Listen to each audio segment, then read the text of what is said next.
Intéressés par la classe inversée? Bien, ils vont me faire plaisir de répondre à quelques questions dans cette capsule.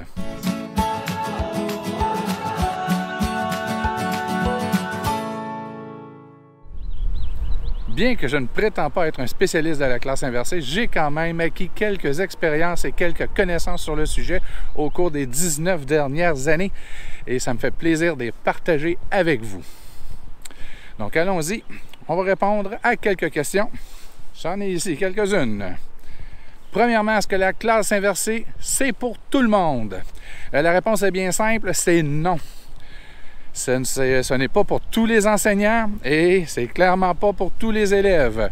Il y a une façon de l'amener, votre classe inversée. Il faut faire attention. Essayez d'y aller graduellement et vous rencontrerez beaucoup moins de résistance. Quel est le plus grand obstacle lorsqu'on veut inverser sa classe? Bien, clairement, si vous désirez inverser votre classe et faire travailler à la maison, le plus grand obstacle que vous risquez de rencontrer, c'est la techno à la maison. Il faut toujours se rappeler que pas tous les élèves ont accès à un outil technologique à la maison et pas tous les élèves ont une connexion Internet ou une connexion Internet fiable à la maison. Ça, c'est vrai, c'est une réalité, il faut en tenir compte.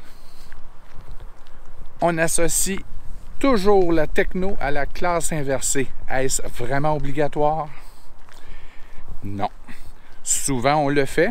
Tant mieux si vos élèves peuvent réaliser des activités d'apprentissage à l'aide des outils technologiques, mais vous pouvez inverser votre classe sans utiliser, en tout cas, sans toujours utiliser d'outils techno.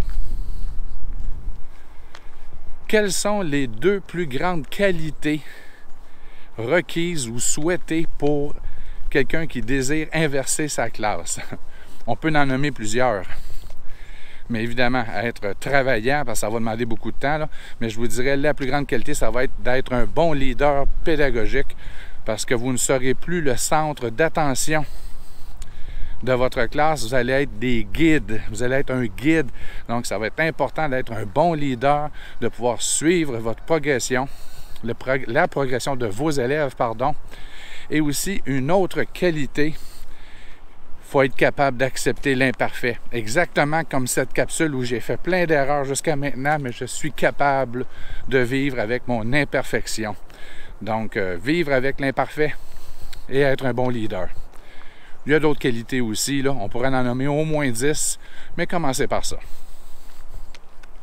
Est-il obligatoire d'être un spécialiste de la techno pour inverser sa classe?